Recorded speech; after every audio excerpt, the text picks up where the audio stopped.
time this properly. All right, man. I'm gonna keep it a bean. I don't know what episode this is. I don't know what episode this is. It's been, do you know what it is? It's been a bit all over the place. Everyone's just been busy. I think it's that time of the year. Yeah, man. You know what? Everyone's busy. End of the year, Christmas man. is coming up. End of the year. I got a missus now. Ludo's busy. Alex has had knee surgery. Chino's not in the city. And yeah, but you know what it is? It's any excuse to have NK on. No, genuinely. Appreciate, man. Especially in these times, there's a lot happening in the culture. And for me, bro, like there's no one I'd rather. With all due respect to my podcast mates, innit? There's no one I'd rather discuss this stuff with, because I feel like a lot of the time when it comes to, I say this all the time, when it comes to music, when it comes to film, when it comes to pro wrestling, me and you have a lot of the same views. Yeah. And it's always nice to talk to people who are like-minded. So, yeah, big up NK. NK's back. I believe NK was here with me the last time we recorded. We haven't recorded since, just because it's been so crazy. Yeah. But yeah, man, big up NK. You should know where to find them by now. It's us. NK Rare Preach, podcast. NK Preach, Rare Podcast. So just search either one of those things on any social media you use, and you'll be able to find them, innit? But yeah, bro, let's get into it, bro. First of all, how are you, bro? I'm doing good, man. I'm doing good. Just end of the year, fam. It's just everybody's tired. Yeah, bruv. It's just like wrap it up. I just want to. I love Christmas. I'm a Christmas person, and I do love Christmas. But the build up to Christmas, I can't be asked, bro. Yeah. The shopping, busy streets, deadlines at work, just everything, everything. Everything before Christmas, I don't like it. But Christmas, I like it. Yeah. From Christmas Eve to New Year's, that little period. No, I say that, but that little period between New Year's Eve and Boxing Day. That's long. Do you know why that's long for me, yeah? Because my birthday's in between that period. Oh, swear. My birthday's in between that period. My birthday's like on the 27th, innit? Yeah, so, as a kid, loved it. Yeah. Loved it. Because my mum was like to me, listen, you're not going to get 2 presents, but the present you're going to get, pattern. But you see, as an adult, having to plan something for my birthday in between Christmas and New Year's is a nightmare. This is why I need to join Atlas's wave and find me a missus. Because the one time I experienced that, it was patterned. Yeah. I didn't have to worry. Now I have to think, Even my birthday this year, bro, I just sat back and didn't do anything. Bruv, do you know that? For you, bro. Do you know what it is? You got to do, you got to consolidate one of the days. Yeah. You have to either join your birthday with Christmas, or you got to join your birthday with New Year's. Yeah. You've got to consolidate it, because you can't have Christmas, birthday, New Year's. It's mad. That's too much. The thing is, I've never been one to do anything for New Year's, you know. Yeah, for real. Nah, I'm never the type of, I mean, when I was a kid, you know, it was by forced church. Yeah. But as I got older, I just never been one to like partying on the New Year's. Everything's just extortionately priced. Yeah. And it's just like, bro, like. Do you want to hear something funny, bro? Yeah. Last year, I was at work. And I was talking to this woman, and it was like a week. No, it was like a couple of days after New Year. I think it might have been like the 2nd or the 3rd. Shouting to this woman at work, and she was asking me if I'd gone out for New Year's. And last year, I don't think I did anything for New Year's. I think I stayed at home. Yeah, I stayed at home last year for New Year's. I was talking to this woman, and she was telling me about how she stayed in, but her 2 daughters went out. I think her daughters were both of them in their mid-20s, so they were out. I forget where they were. They called a cab. They waited 45 minutes for a cab. The brer finally arrived.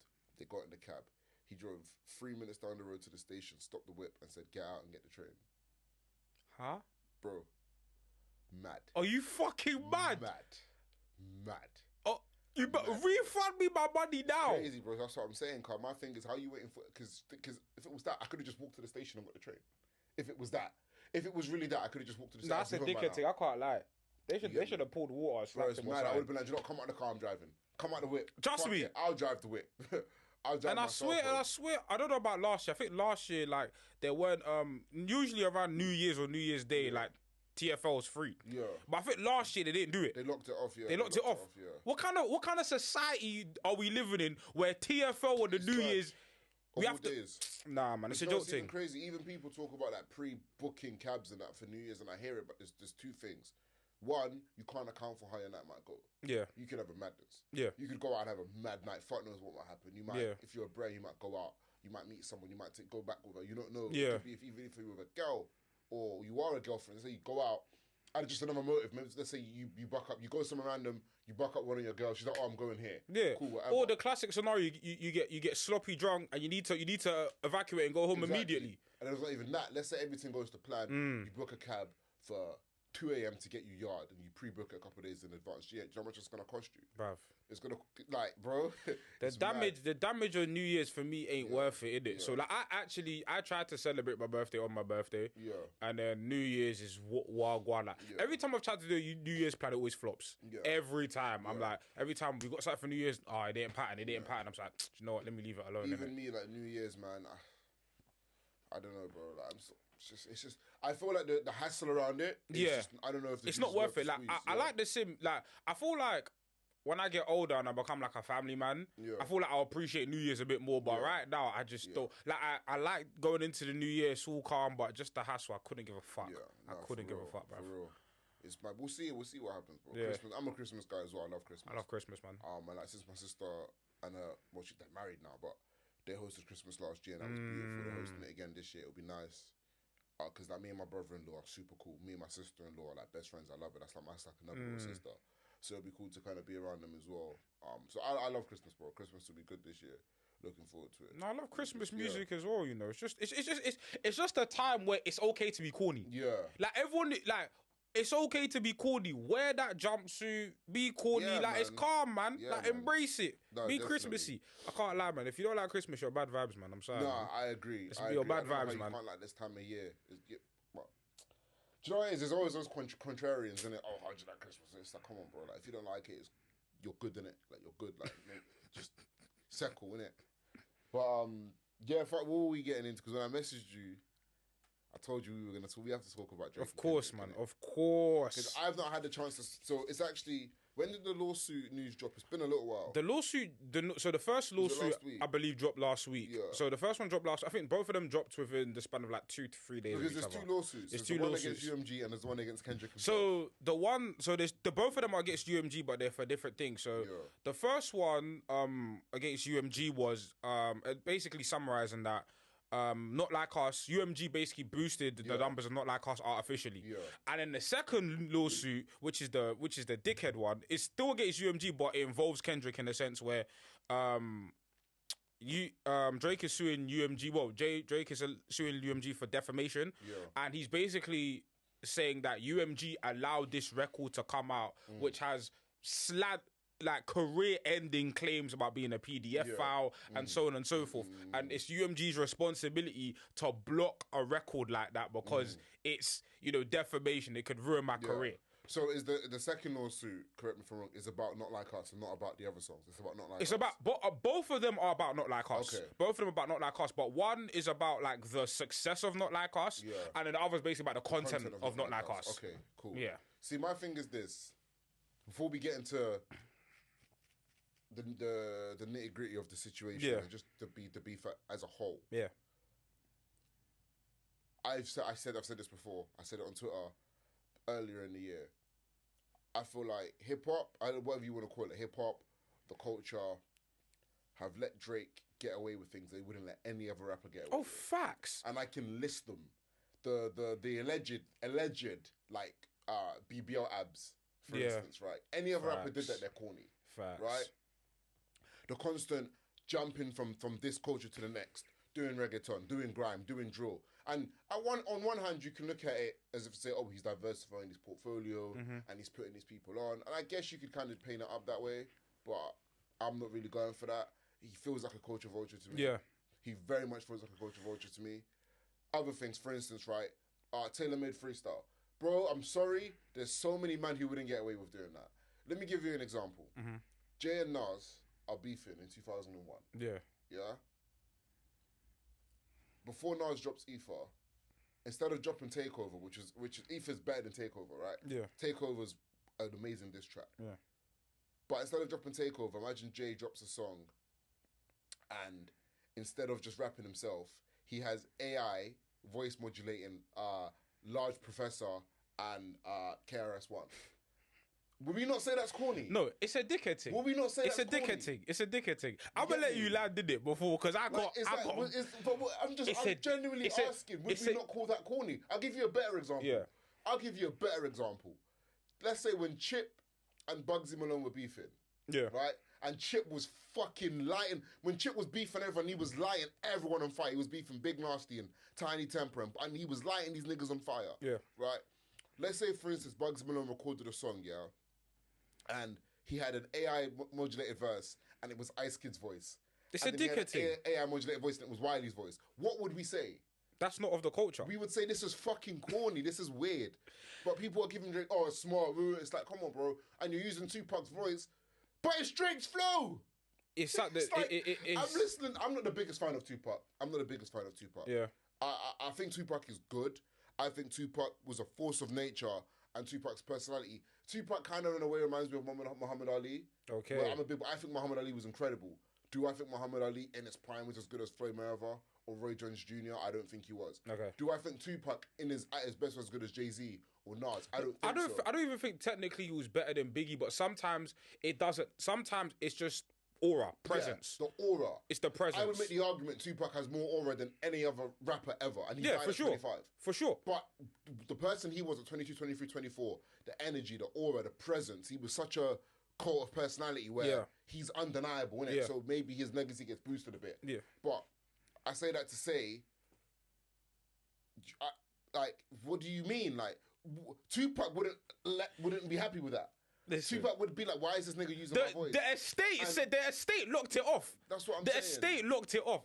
The thing about Drake, Drake here, Drake has gotten a pass for so many. The ghost. Listen, I knew this nigga was. Get to the ghostwriting thing. I knew this nigga was Teflon.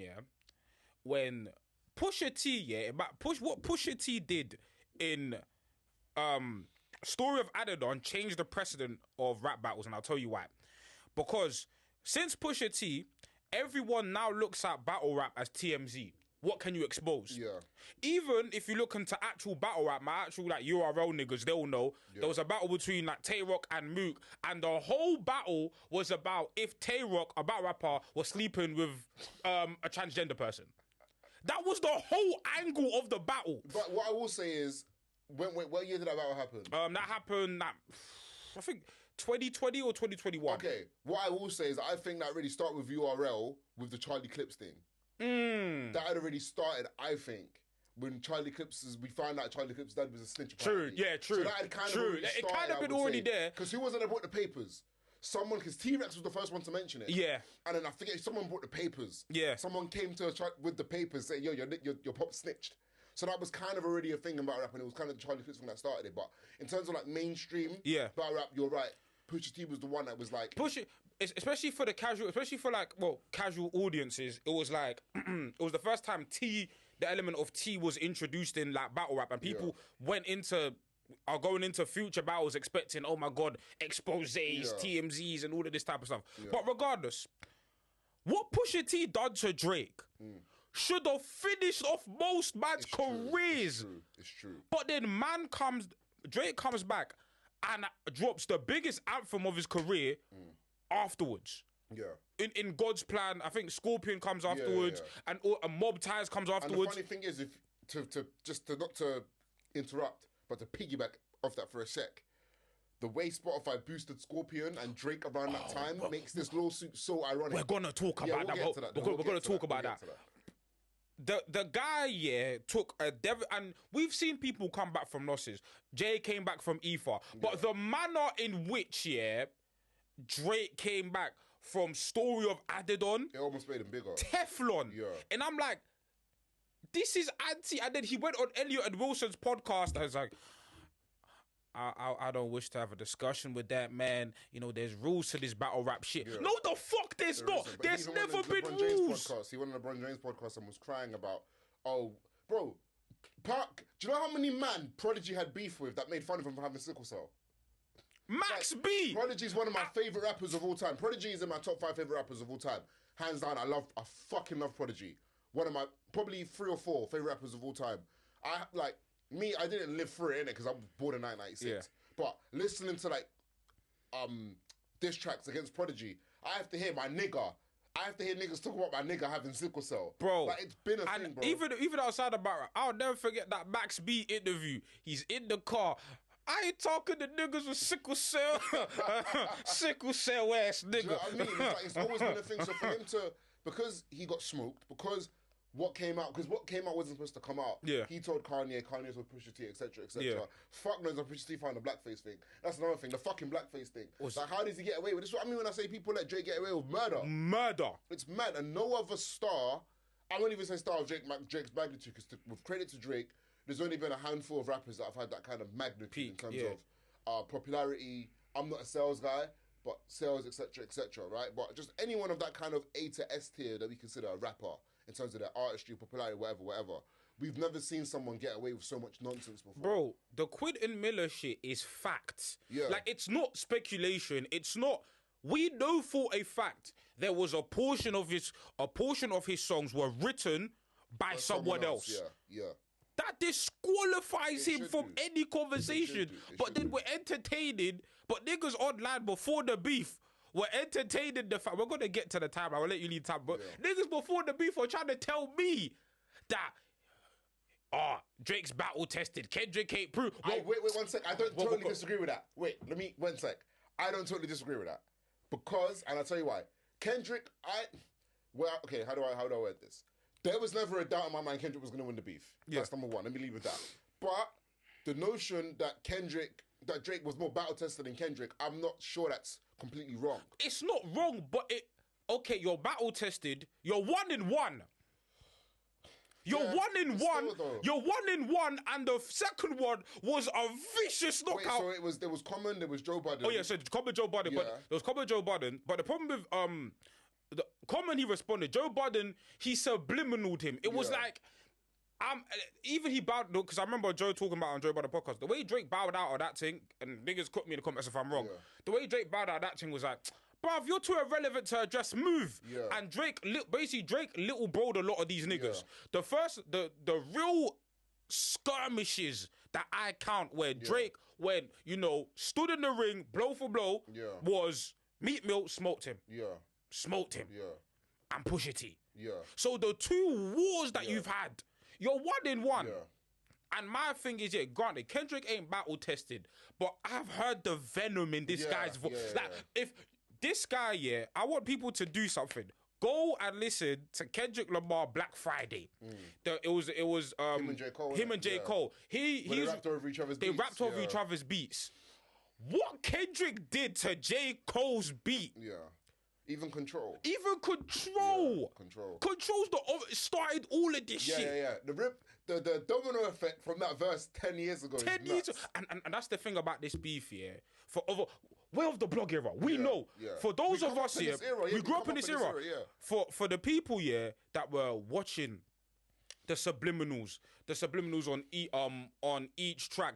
Kendrick's BET freestyle verse. There was a song on Nothing Was the Same. I can't remember what the song is, but Drake throws a shot at Kendrick. These guys have been throwing shots for years. And to see the beef culminate, because when Like That came out, I was like, I had an unpopular opinion. I was like, this is great. Nothing's going to happen from this. Because I didn't think anything would happen from this. I thought we'd seen the subliminals for And for me, I thought it'd be another Control, where people are going to duck the call, people are going to ignore it. But I'll let you lead the way, fam. I need you guys need to give me a second. I need to just 1 second. I need to Google when Control came out. Exactly when. Big Sean. I know it came out. I'm telling you when in the year it came out. I know it came out in 2013. I know that much. It came out in... definitely summer. It was summer, because I remember waking up. I woke up, it was August 14th. I woke up, I rolled out of bed late. I'd slept in. I rolled out of bed late. It was like midday. I was like 17, but I was sleeping in. I rolled out of bed, I might be 16 or 17. I rolled out of bed midday. And I'm like, checking Twitter. Twitter's going crazy.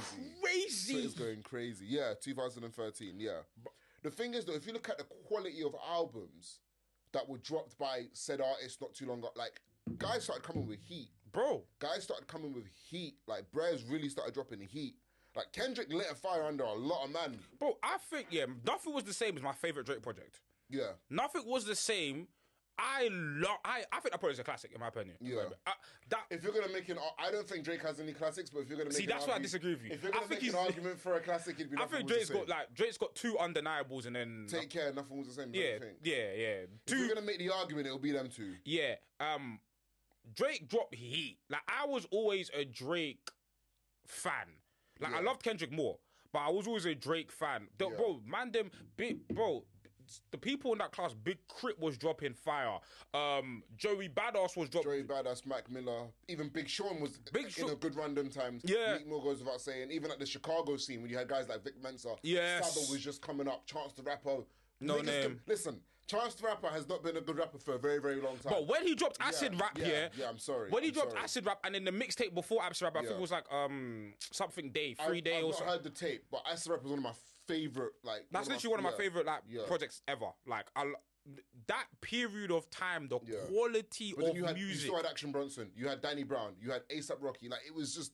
You know when my brother was born in 1988, and my older brother, and he... When you're a kid, you kind of grasp bits and bobs, because I feel like music was kind of easier to get into when you were... Not easier, because obviously you have TikTok now, but... You got into music in a bit of a different way because you sat in front of the TV, you listened to the radio. Yeah. Right? So, him being born when he was born, and me having like an auntie who's like, she's 40 now, but she's like a sister to me because we grew up together. But kind of listening to them two talk about that like golden era of hip hop, right? Growing up and hearing, like being able to remember Biggie and Pac being alive and that sort of thing, and seeing the Dre and Nas beef start and play out in real time and that sort of thing, and like seeing DMX come up, like that sort of thing.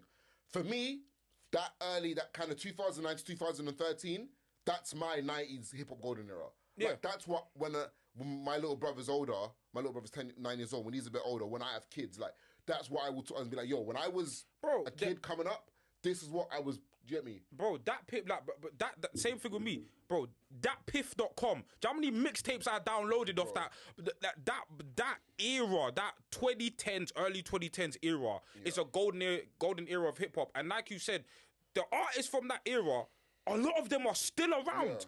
A decade later, literally, two of them had a clash in it. Yeah. So, but can I ask? I'm gonna sound like a hater when I ask you this question. Do you consider Drake a part of that? He was. If I'm honest, he was above it. And if I'm being honest, he was above it. He was above it because no, when this guy came in, because Best I Ever Had came out in 2009. Yeah, he was. When these guys were coming up here, if you keep our buck right, Good Kid, Mad City came out what 2012. 2012, yeah. Yeah, 2012. Drake already had young money. Take Care come out a year before. Take Care had already come out a year before. But remember the push that what we have to remember what Young Money was specifically. Wayne was on a run. Carter, I think it was Carter 4. Carter 4 had come out. No, Carter 3 came out in 2008, and then Comeback Season came out that same year. Yeah. And then the year after, he dropped So Far Gone, that had successful Uptown, Best I Ever Had. That was like... Yeah, that was like... what's the other one with the Dream? Shut It Down. Like that had good, like... No, Shut It Down's on Thank Me Later, my fault.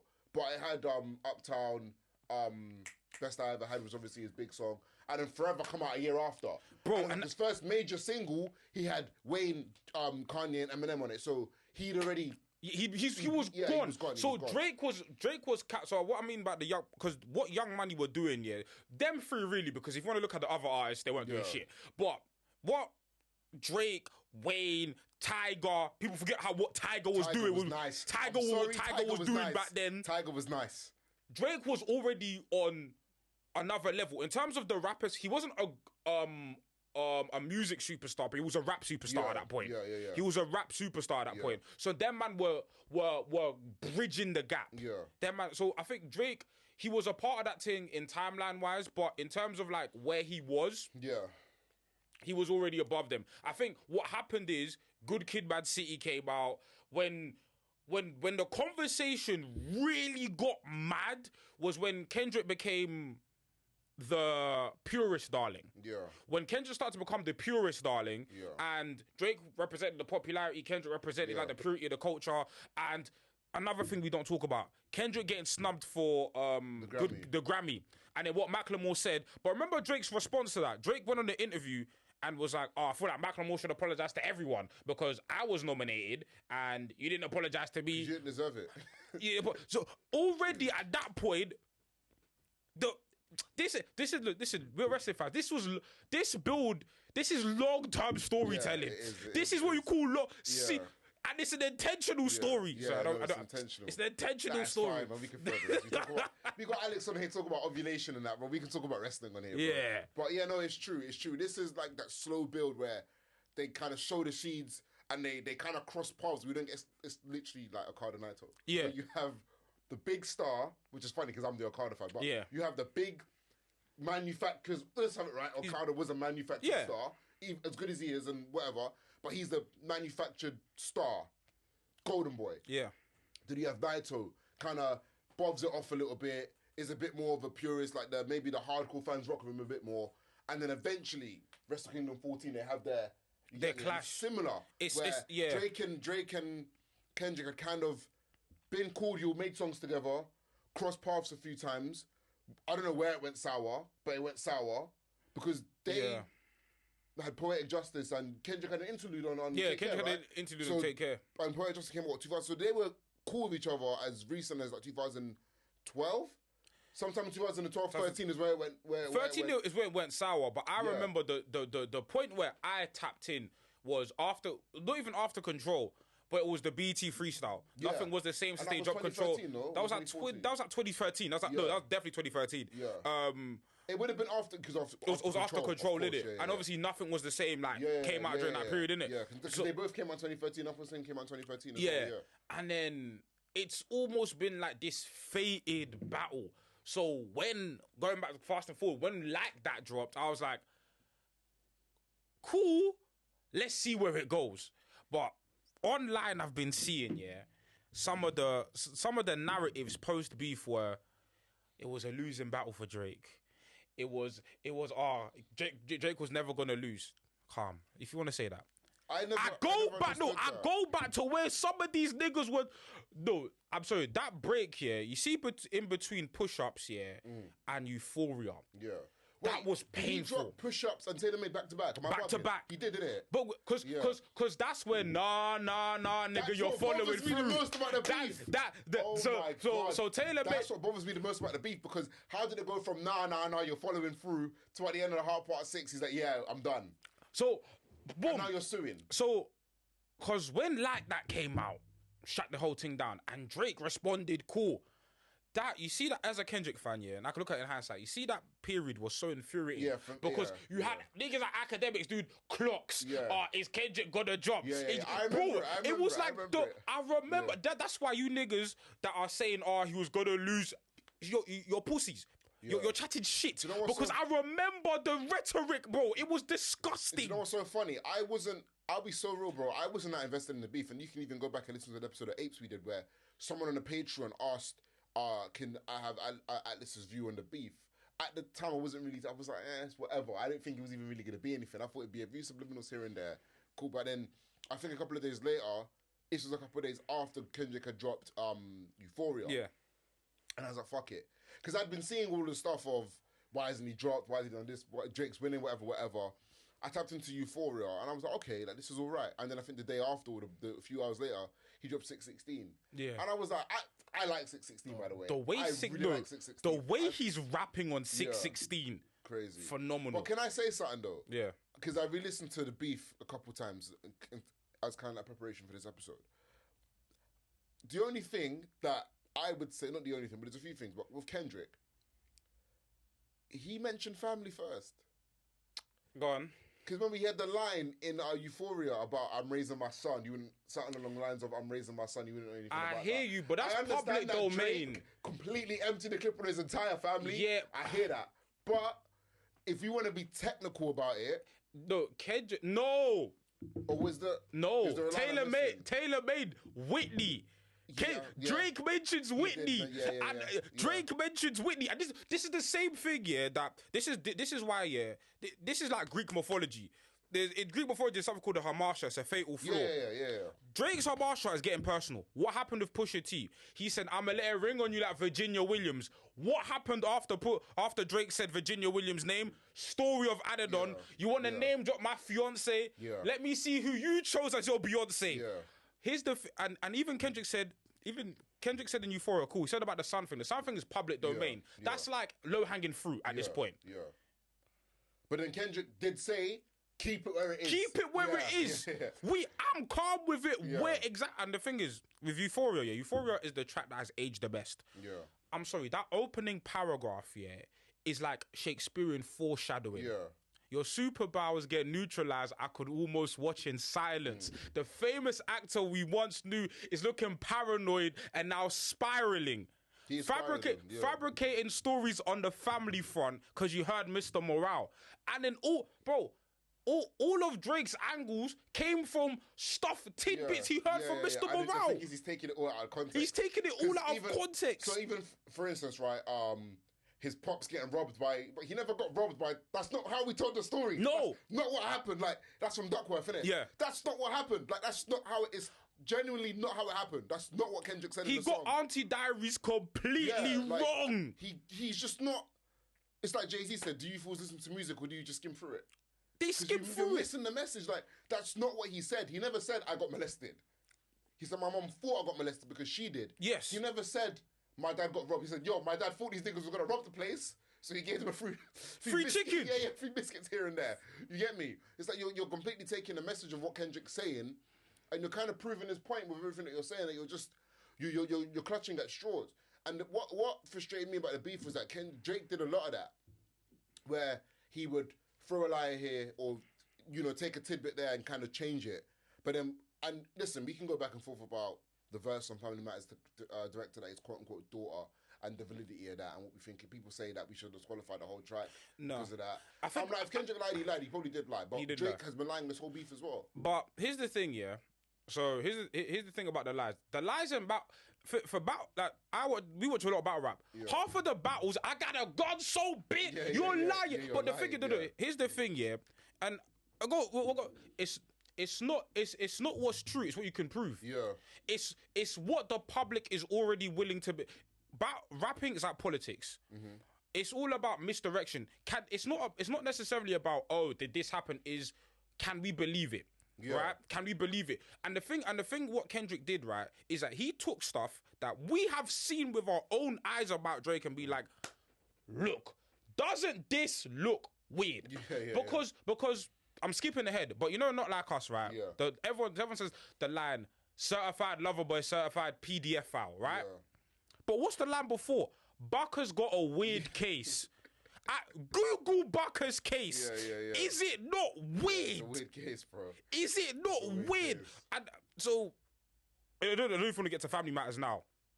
Because my problem with Family Matters, first of all, that is, for an effort, I can't lie. That song, phenomenal. It's when Vegeta hit Cell Final Flash. But it's like, this was, the thing is, I don't want to cut you off, but I feel strongly about, I think Family Matters is an incredible song, by the way. Phenomenal. I think it's such a good flight. Family Matters is so good. And it's better than Meet the Grahams. But here's what I'll say about Meet the Grahams. Meet the Grahams was just enough. It was just enough where it was a thing where it was a distraction. It was, Meet the Grahams is a good song. I don't think it's as good as Family Matters, but it's good enough. I disagree. It threw people off the scent.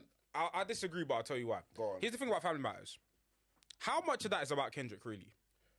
The last verse and parts of the first verse. A lot of it, is like he is talking. The best verse isn't about Kendrick. That's the problem. The point that everybody talks here, that when the beat switches and he's going at all of these man, I'm like, you're spazzing. But the problem is, it's not to the source. Yeah, the best part is not to the source. Yeah. And Meet the Grahams, right? The reason why I think Meet the Grahams is. It's not the best song of the disc because that third verse is a glaring. Yeah. It's a like, even as a Kendrick, I can't ignore that third verse. Yeah, we have to be honest about that. But that song highlights Kendrick's best ability, which is storytelling. Yeah. You see that last part of Meet the Grahams, is you a body shamer. You ain't gonna have no baby mamas, ain't ya? Take that mask off. I want to see what's under all them TV because you lied about religious views. You lied about your surgery. That last part of Meet the Grahams, he's talking to a man's soul. Yeah. Like, minus the daughter part of that last verse. If you go back into that last verse, nothing he said is a lie. Yeah. You lied about your surgeries. You lied about religious views. You lied about your son. You lied about you're a fraud. Yeah. You're a fraud. All of this shit. And the thing about what I like about Kendrick's disses is that in each song, none of the disses are particularly new. He's just ramping up the diss. Because even in Euphoria, he says, I make music that electrifies them. You make music that pacifies them. I can double down on that line, but I'll spare you this time. That's a random act of kindness. That line, it's basically like, he's basically talking about, I know you like younger women, but we're going to leave that for now. Yeah. Second verse on Meet the Grams. They got sex offenders on OVO, and he keeps them the monthly allowance. All of it, what I like about it's like boxing, it's like he's throwing out the jab. Yeah. He's throwing out the jab. He's just waiting. He's waiting. He's sitting. And if you look at Kendrick, and the reason, if you look at Kendrick's disses, the theme is so consistent. Yeah. He's because all of this is a deconstruction of Drake. Yeah. I've studied you. I've watched you parade around for years. Yeah. The person you're presenting is not who you are. Yeah. And each song is basically the same theme in different packaging with different levels of intensity. Yeah. That's why when Not Like Us came out, that's why I think when people say, Not Like Us killed him, it's like, it was a slow death. It was a death by 1,000 cuts. Yeah. We needed those tracks to get to Not Like Us to set us up for the haymaker that is Not Like Us. Because Not Like Us is like, okay, I'm saying the same thing, but I'm speaking in your language. I'm speaking in the hits now. And even another reason why Euphoria is perfect. What did Kendrick say? Back to back, I like that record. I'm gonna get back to that. And he back to backed him. The funny thing is, he was saying, is it in Euphoria when he was like, "Yo, I like Drake when he's making melodies." I like Drake when he acts tough. Yeah, and that's why, like in this beef, like this is why, like this performance, Kendrick's performance in this beef. As much as I liked Kendrick, I thought, going into this thing, I thought it was gonna be much more split. A lot of the criticisms against Kendrick is that he's a lyrical miracle, which he's not that lyrical miracle. He's not that lyrical miracle, but he's like, a lot of the lines would go over people's head and so on and so forth. So the way in which he won with Not Like Us, he just did it bareface. You like young girls. Your man's has a crazy case. Like, he just said it. He just said, there are no subliminals. I'm not going all around it. You like young women. Your man's has a weird case. Like, everyone at OVO is a weirdo. Like, he just said it. Bro, to get DJ Mustard, because we spoke about Tiger early.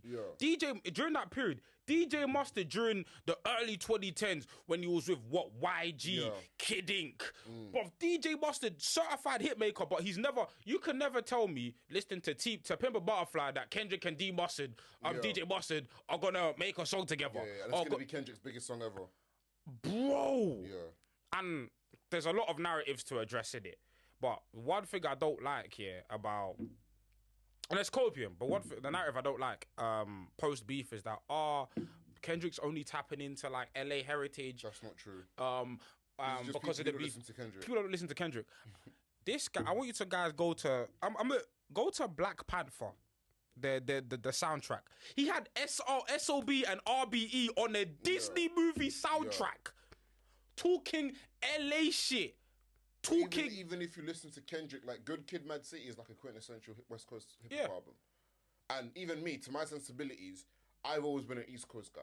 My favorite rappers are mostly New York rappers, New Jersey rappers. That's what I like. Yeah, I'm not the biggest fan of West Coast. I'm the exact opposite. I'm not the biggest fan of the West Coast. There are certain West Coast, like for instance, I was listening to 2001 the other day, and I posted it on Twitter. And on the next episode, I think Snoop Dogg perfected the West Coast flow. Like, that's the best I've ever heard it. I've never heard it that good. Yeah. But obviously we discussed that another time. But my point is, to say that Kendrick only tapped into the West Coast culture is just, it's ignorant. Bro, if you listen to T-Pab, bro, Wesley's Theory is G-Funk. Yeah. That is G-Funk. Literally. But it's like even the point that you made on Rare months ago when you did the episode.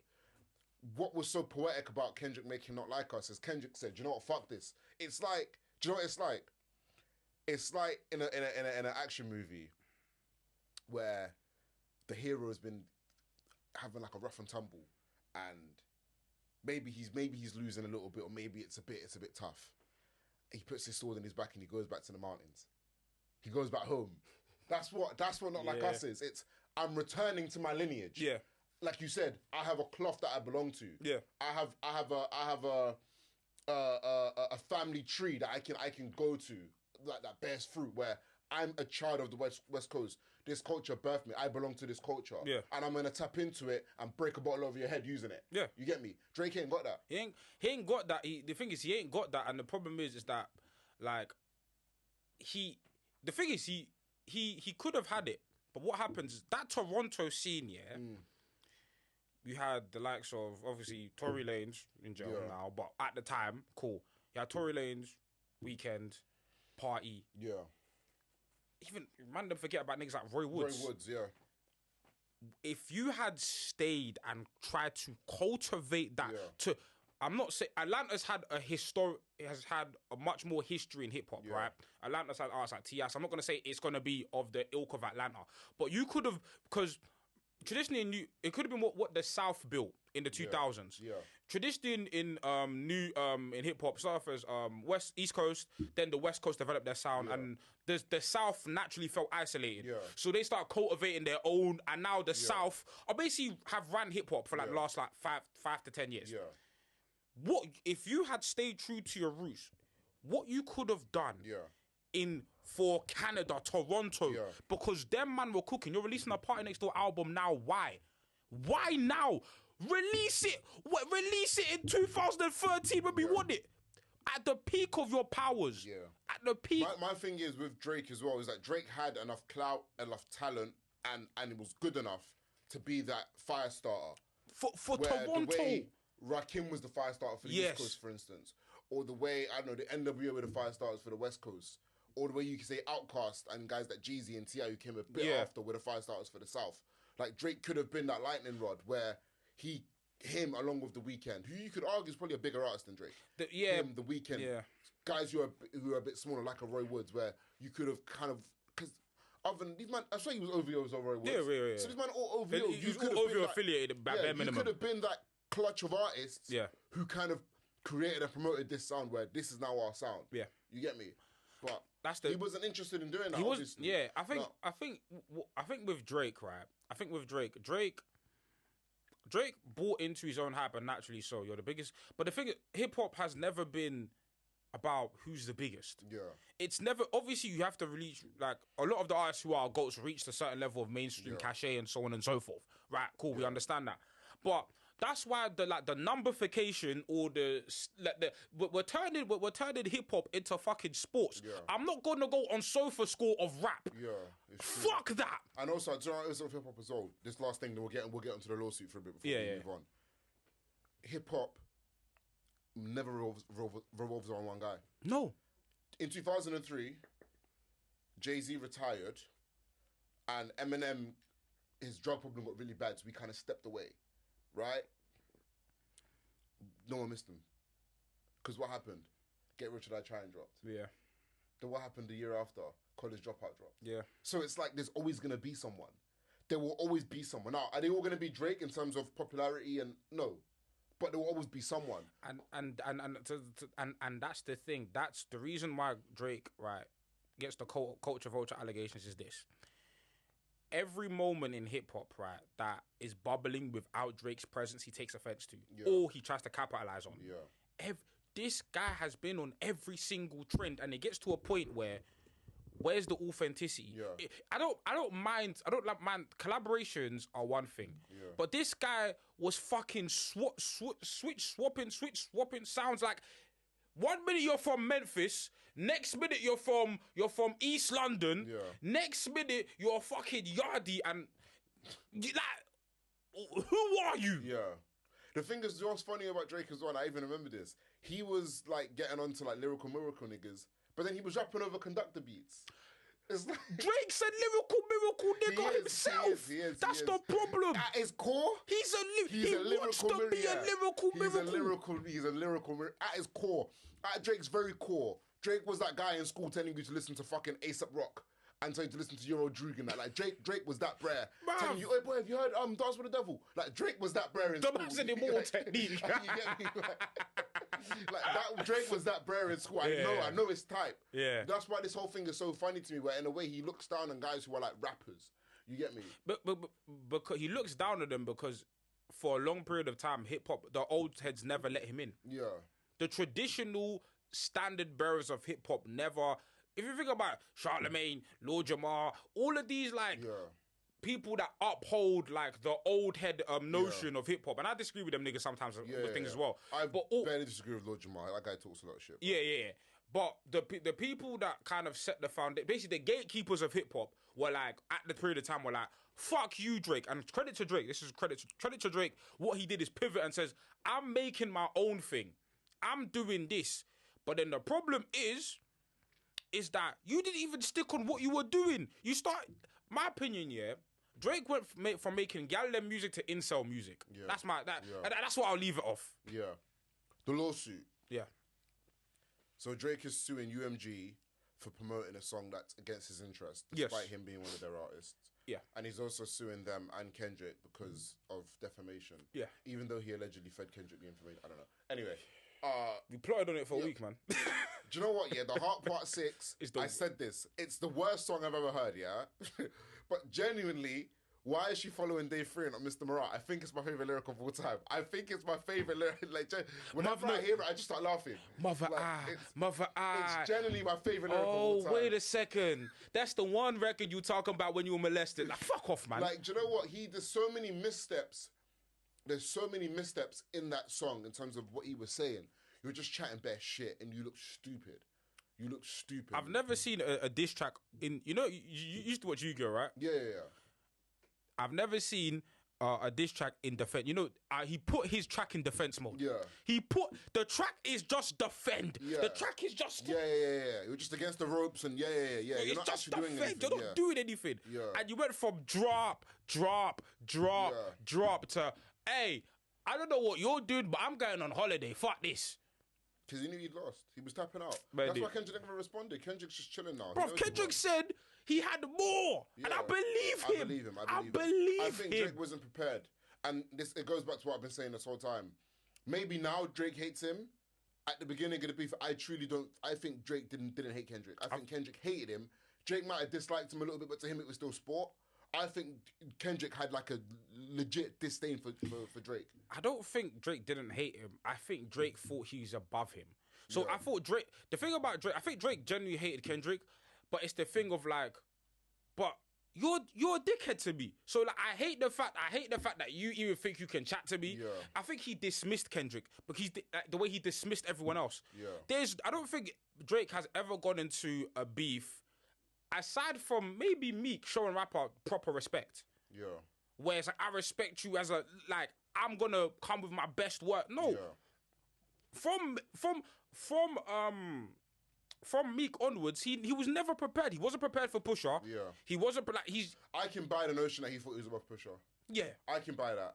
But why would you take Pusha of all people? But I can stomach, you taking Kendrick lightly in that kind of, but Pusha, I'm sorry, you're insane. But do you know you're insane? Do you know why though? Because we're hip hop heads, and the reason why he did, and he was kind of right. Do you know why? It did. Kendrick's put a bigger dent in his career than Pusha because Kendrick here is the only rapper that could chat to him on his level in terms of Kendrick's billion stream. Like he's on the level where the voice will be projected. Yeah. Pusha T is a rapper's rapper. So do you not think you give Pusha T more credit? Absolutely. Because Pusha. It's like a guy going from boxing. Let's say Jake's a heavyweight. A guy's come up from like where he's 140, 150 pounds, and he's gone up and he's thumped up the heavyweight. And this isn't me. I think Pusha T is an infinitely better rapper than Drake. I'm talking about the size and popularity is what I'm talking about when I say this, because Pusha T is a way better rapper than Drake. But in terms of size, popularity, Pusha T's gone up several weight classes to beef Drake. I hear you, but then to the box analogy, this fight. Okay, put it this way. Drake and Kendrick happened on Netflix. Yeah. Pusha T and Drake happened on Eurosport. Yeah. Visibility. Yeah. People, it's like, no matter how devastating the knockout, it's like for example, we watch boxing. When a boxer gets knocked out either earlier in his career or in training camp. Yeah. It's like it happened. Yeah. But you can the PR can spin it under the rug. Yeah. And us hip hop fans, we saw that, but the people who were listening to God's Plan a year later, they don't care. Yeah. The reason why we care about Kendrick is because Kendrick is of a cachet globally where niggas know who Kendrick is. Niggas can't do the same, and people try, but niggas can't do the same thing they're doing to Pusha T, where name 5 Pusha T songs. Yeah. You can't do that. Yeah. If you do that, you're just anti-music. Yeah. Do you know what I'm saying? Yeah. Nah, I feel you. The only thing is for me, in terms of the lawsuit, what bothers me about the lawsuit is, like I keep saying, it's another thing where Drake is getting away with things that no one else would be allowed to get away with. We clown J. Cole for bowing out and saying, this is going somewhere, I don't want it to go, and I'm not involved. And in a way, I disagree with what J. Cole did, but the lawsuit kind of validates it. Because if you're suing man for defamation, J. Cole said, this is going somewhere I don't want to be involved in. And now he's suing man for defamation. So, like I said, I disagree with what J. Cole did, but is he not, in a way, validated? Nah, because this is hip-hop. Yeah. I'm so sorry. You can't, yeah. Do you know what this is, yeah? Do you know what this is? Me and you, we're in the playground. Come, let's go outside, let's fight. Yeah. You top me up. Miss! Miss! That's what happened. Miss! Yeah. He punched me. Yeah. No, I'm so sorry. These are the rules of engagement. Yeah. You can't, these are the rules of engagement. There are no rules in battle rap. There are no rules. Obviously, to a certain degree, right? We the culture, we the audience, the spectator, we dictate what's going on. This is a fair battle. Both parties agreed, we're gonna do this. We're gonna do this now. Yeah. Accept defeat and move fuck on. Yeah. We can't, yeah. This is some Karen behavior. Because since when, yeah, are we putting legal documentation to battle rap? Yeah.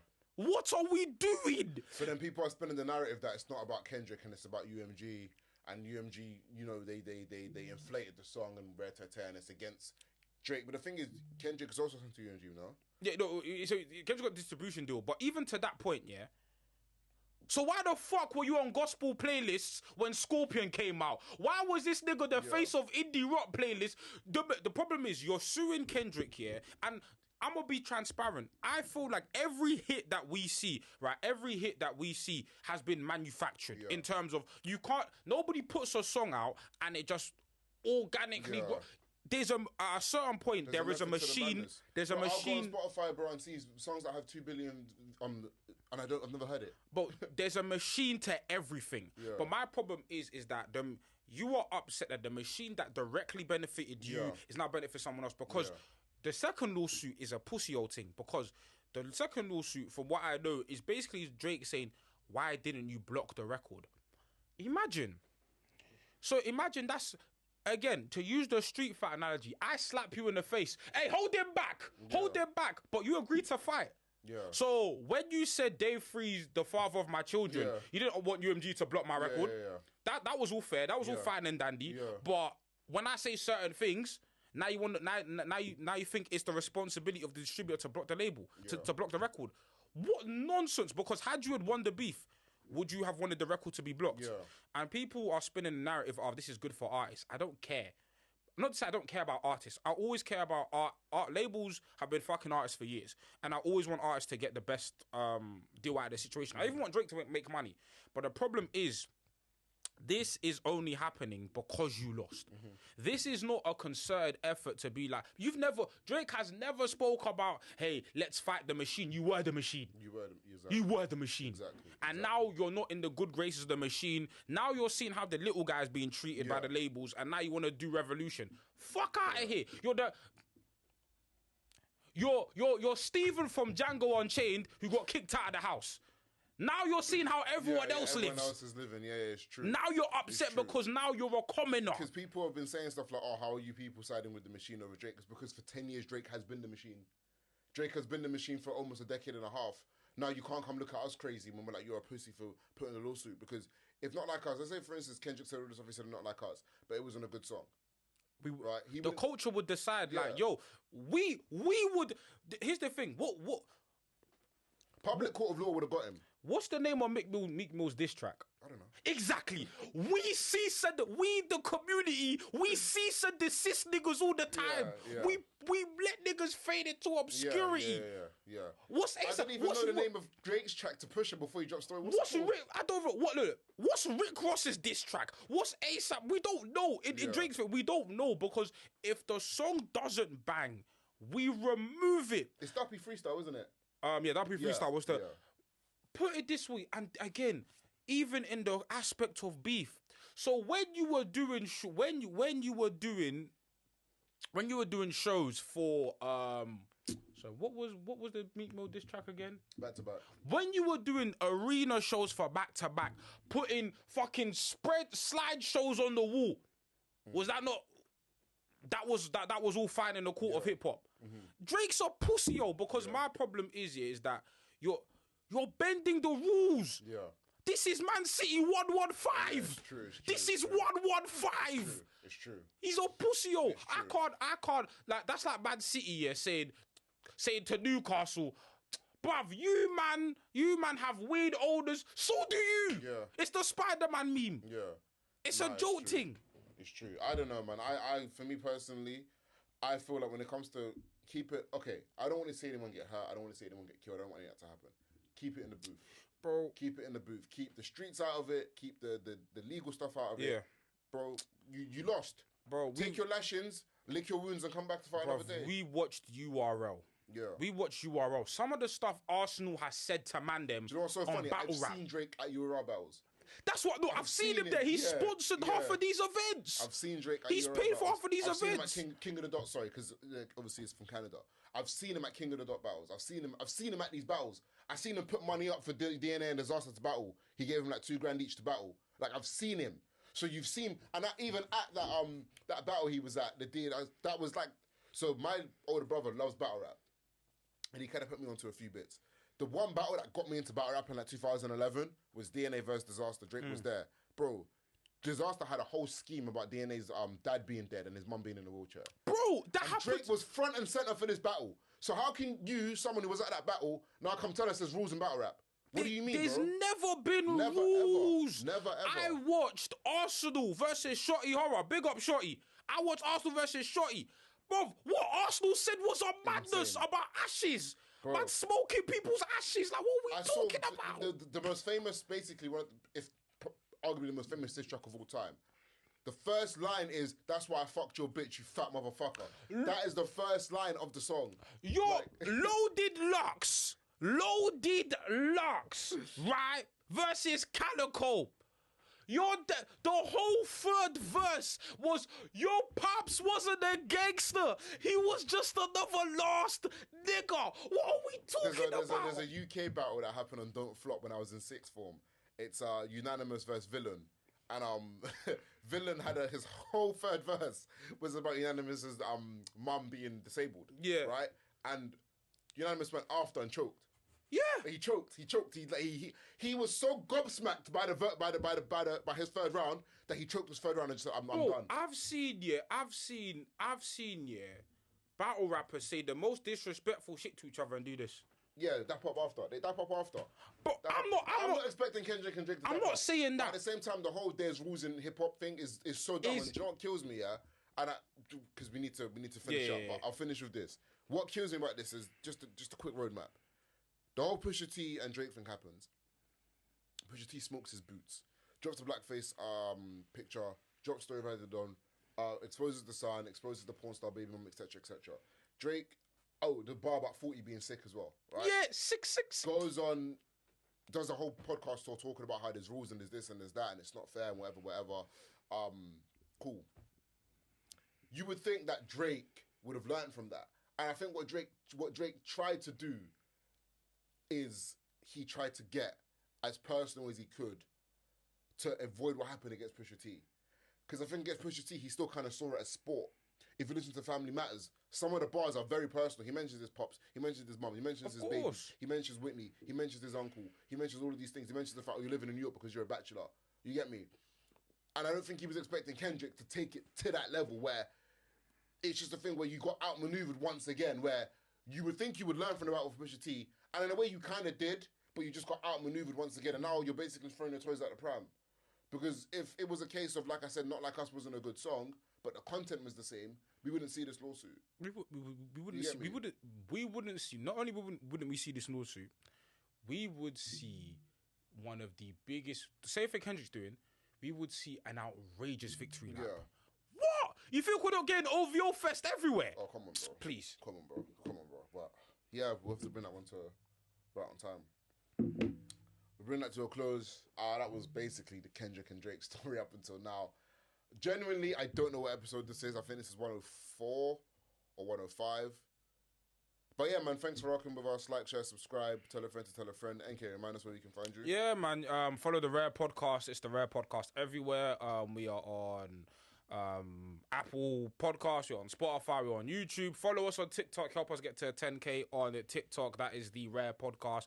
Appreciate being on Apes on Tape as always, man. Big up Atlas for having me on, man. All right, solid. You lot, like, share, subscribe. Yeah, we're out. Over and out. Peace. Cool. All right. So Alex, we just have to chop it from here. 1 second. We just want to give messages and then we'll get into the next half. Nah, no worries, fam. Do you know what it is? I thought you know, it's the funny part. Before I come here, I thought I'd got all of my Drake vitriol out, and you just reminded me so many things that pissed me off. I was like, what? Nah, man.